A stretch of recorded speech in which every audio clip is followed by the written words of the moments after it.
Assalamualaikum warahmatullahi wabarakatuh. Selamat pagi, perkenalkan nama saya Dea Agripina dengan NIM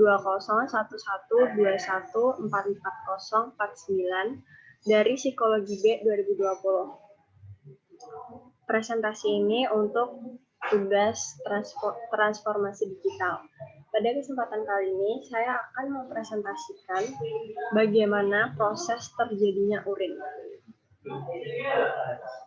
Proses terjadinya urin terjadi di bagian nefron ginjal. Nah, ini adalah gambaran nefron ginjal. Saya akan menjelaskan tahapan-tahapannya. Yang pertama adalah tahapan filtrasi. Tahapan filtrasi ini terjadi di bagian glomerulus. Bagian glomerulus ini, nah di sini, ini namanya adalah bagian glomerulus. Darah dari aorta masuk ke ginjal melalui arteri ginjal, kemudian menuju ke badan Malpighi. Selanjutnya, proses pembentukan urin diawali dengan filtrasi atau penyaringan darah yang masuk ke ginjal. Proses yang terjadi adalah penyaringan zat-zat sisa metabolisme yang harus dibuang tubuh. Hasil proses filtrasi berupa urin primer. Komponen urin primer meliputi air, glukosa, garam, serta urea. Hasil dari proses filtrasi ini akan disimpan sementara di dalam kapsula Bowman. Nah, kapsula Bowman itu bagian luarannya ini. Jadi setelah dia difiltrasi di glomerulus, dia disimpan sementara di bagian kapsula Bowman. Proses filtrasi ini menghasilkan urin yang masih mengandung zat-zat yang berguna seperti glukosa, garam, dan asam amino. Komposisi yang dihasilkan pada tahap filtrasi hanya mengandung 1% bagian dari volume urin, sedangkan 99% komposisi lainnya akan diserap kembali. Selanjutnya, proses pembentukan urin berlanjut ke tahap reabsorpsi. Tahap reabsorpsi atau penyerapan kembali. Nah, proses reabsorpsi ini merupakan proses diserapnya kembali zat-zat yang masih bermanfaat untuk tubuh. Proses reabsorpsi ini terjadi di tubulus proksimal. Nah, tubulus proksimal itu di bagian ini. Nah, ini namanya tubulus proksimal. Zat-zat dari hasil filtrasi yang masih berguna untuk tubuh seperti glukosa, asam amino, dan garam akan diserap lagi oleh tubulus proksimal dan lengkung Henle. Nah, lengkung Henle itu bagian ini. Nah, ini kan lengkungan. Nah, ini disebut dengan lengkung Henle. Dari proses reabsorpsi ini didapatkan urin sekunder. Ciri-ciri urin sekunder adalah memiliki kadar urea yang tinggi. Selanjutnya adalah proses augmentasi atau pengeluaran zat. Urin sekunder dari hasil proses reabsorpsi akan menuju tubulus distal. Nah, tubulus distal itu bagian ini. Yang lengkung-lengkung ini disebut dengan tubulus distal. Nah, di sini proses terjadinya augmentasi. Pada tubulus distal, zat sisa yang dikeluarkan berupa kreatinin, H+, K+, dan NH3. Tujuan dari pengeluaran H+ adalah untuk menjaga pH dalam darah.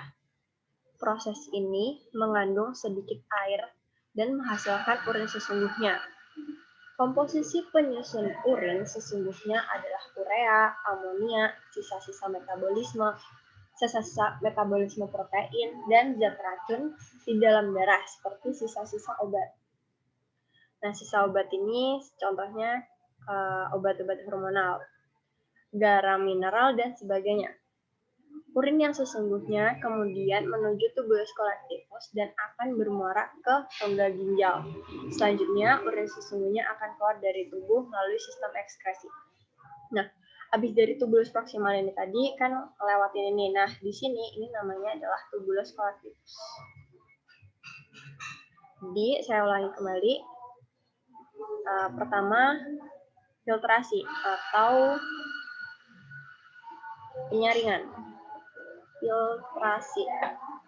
Ini di bagian glomerulus.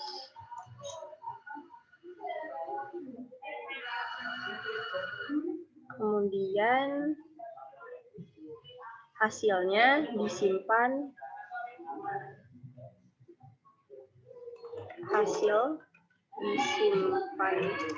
sementara di kapsula Bowman.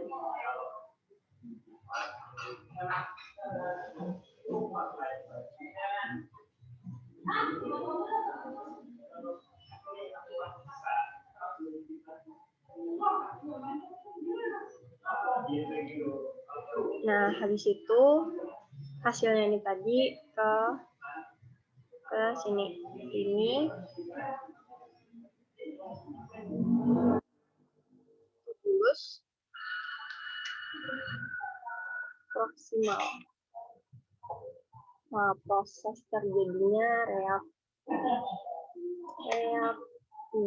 reabsorpsi.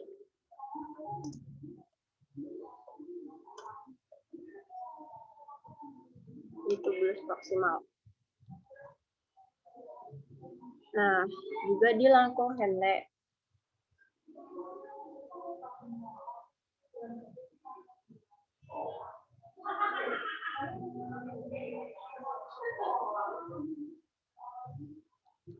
Langkung Henle. Oke. Setelah itu proses augmentasi. Proses augmentasi terjadi di tubulus distal.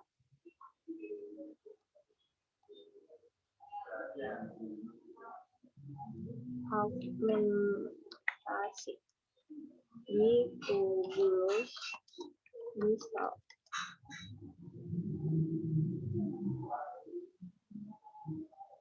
Selanjutnya, urin itu tadi lewatin tubulus kolektifus.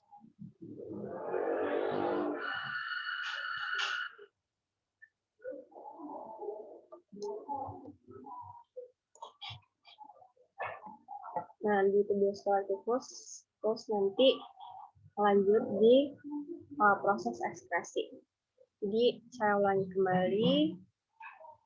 Pertama, itu proses filtrasi. Proses filtrasi ini terjadi di glomerulus. Nah, filtrasi disaring, kemudian disimpan sementara di bagian kapsula Bowman. Nah, disimpan di sini sementara.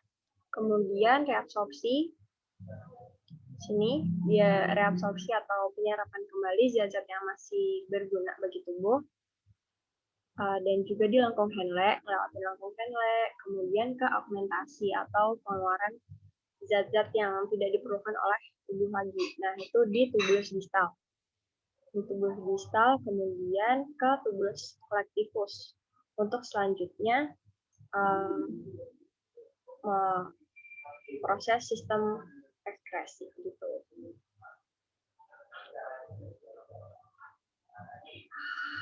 Oke, selanjutnya di sistem ekskresi.